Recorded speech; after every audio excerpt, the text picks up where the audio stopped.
अस्सलामुअलैकुम। HTML के एक और लेक्चर के साथ आपको अपने चैनल में खुशामदीद कहता हूँ।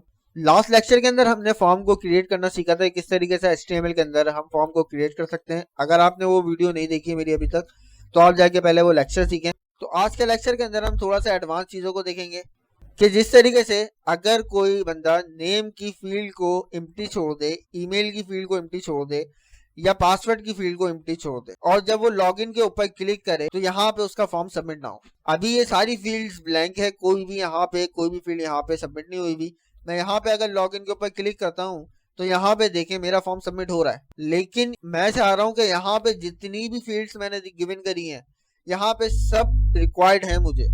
तो मैं यहाँ पे क्या करूंगा, मैं यहाँ पे जस्ट सिंपल अपने फॉर्म के ऊपर आता हूँ, अपने फॉर्म के कोड के ऊपर आता हूँ। यहाँ पर आके मैं इनपुट टाइप की फील्ड्स के अंदर जाके यहाँ पे जस्ट सिंपल लिख देता हूँ required. Required is equal to required. Just यहाँ पे इस कीवर्ड का मैंने इस्तेमाल करा और इस कीवर्ड के अंदर मैंने यहाँ पे लिख दिया रिक्वायर्ड कि ये मेरे पास नेसेसरी है, इसको आपको लाजमी यहाँ पर यूज करना ही पड़ेगा। मैं यहाँ पे क्या करता हूँ, इसको कॉपी करता हूँ, अगेन मैं यहाँ पर आता हूँ, यहाँ पे आके लिख देता हूँ रिक्वायर्ड। देन अगेन मैं यहाँ पर आता हूँ पासवर्ड के अंदर आके भी लिख देता हूँ रिक्वायर्ड। और यहाँ पर फोन नंबर में भी आके मैं लिख देता हूँ रिक्वायर्ड। सेम चीज मैं रेडियो बटन के साथ करता हूँ, रेडियो बटन के अंदर आके भी मैं यहाँ पे रिक्वायर्ड कर देता हूँ इसको, और यहाँ पे भी मैं इसको रिक्वायर्ड कर देता हूँ।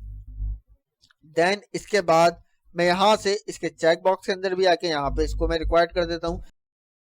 सेम चीज मैं टेक्स्ट एरिया के अंदर भी यहाँ पे रिक्वायर्ड को पेस्ट कर देता हूँ। अब जाके मैं यहाँ पे अपना फॉर्म को रन करता हूँ।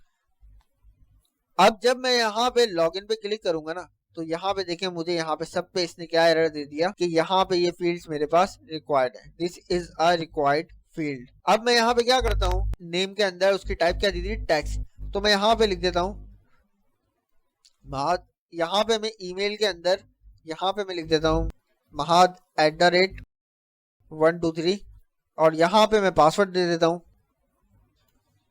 यहाँ पे देखें मेरे पास ये पासवर्ड किस फॉर्म के अंदर आ रहा है, बुलेट की फॉर्म के अंदर आ रहा है। जब मैं यहाँ पे आई पे क्लिक करूंगा तो यहाँ पे देखें ये शो हुआ, और यहाँ से जैसे ही मैंने इस आई को अनचेक करा यहाँ से, ये अगेन मेरे पास बुलेट की फॉर्म के अंदर शो हो गया। यहाँ पे मैंने फोन नंबर लिखना है, इसकी टाइप मैंने क्या दी थी, नंबर, तो यहाँ पे मैं क्या डालूंगा, यहाँ पे नंबर डालूंगा। देन इसके बाद मेरे पास यहाँ पे सिलेक्ट योर जेंडर पूछ रहा है, मैं यहाँ पे क्या करूंगा, मेल के ऊपर क्लिक कर देता हूँ। लैंग्वेजेस मुझसे पूछ रहा है, मैं यहाँ क्या करता हूँ, उर्दू और इंग्लिश दोनों को यहाँ से सिलेक्ट कर लेता हूँ। देन इसके बाद मैं यहाँ पे टेक्स्ट एरिया के अंदर मैं यहाँ पे लिख देता हूँ this is text area. Then इसके बाद मैं यहाँ पे लॉगिन पे क्लिक करता हूँ, तो यहाँ पे देखिए मेरा फॉर्म यहाँ पे सबमिट हो गया।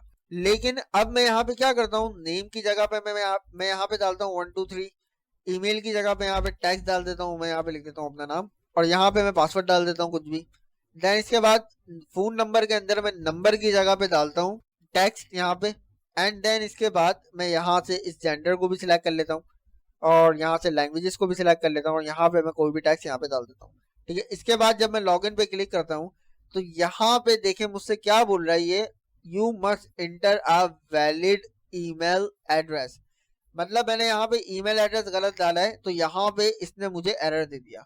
सेम चीज इसने क्या करी, फोन नंबर के ऊपर इसने मुझे एरर दे दिया, लेकिन इसने मुझे नेम के ऊपर एरर नहीं दिया, क्योंकि टेक्स्ट के अंदर नंबर वगैरह भी ऐड हो जाते हैं, इसलिए इसने मुझे नेम पे एरर नहीं दिया, लेकिन इसने फोन नंबर पे और ईमेल के ऊपर मुझे यहाँ पे एरर दे दिया। अब आपको यहाँ पे समझ में आया होगा कि वहां जो हमने इनपुट टाइप जो हम डाल रहे थे वो क्यों डाल रहे थे, कि अगर ईमेल गलत हो तो यहाँ पे एरर आ जाए हमारे पास, और अगर यहाँ पे फोन नंबर गलत हो तो जब भी यहाँ पर हमारे पास एरर आ जाए, तो जो हम वहां पे इनपुट टाइप रखेंगे वही टाइप हमें यहाँ पे टेक्स्ट बॉक्स के अंदर डालनी पड़ेगी, वरना यहाँ पर हमारे पास एरर आ जाएगा। तो इस तरीके से आप अपना फॉर्म को क्रिएट कर सकते हैं और उसके ऊपर वैलिडेशंस लगा सकते हैं और अपना एक मुकम्मल फॉर्म यहाँ पे क्रिएट कर सकते हैं। उम्मीद करता हूँ कि आपको समझ में आया होगा कि किस तरीके से आप अपना फॉर्म HTML के अंदर क्रिएट कर सकते हैं और उसके ऊपर वैलिडेशन अप्लाई कर सकते हैं अपने हिसाब से। अगर कोई क्वेश्चन हो तो आप मुझसे कमेंट बॉक्स के अंदर पूछ सकते हैं। शुक्रिया।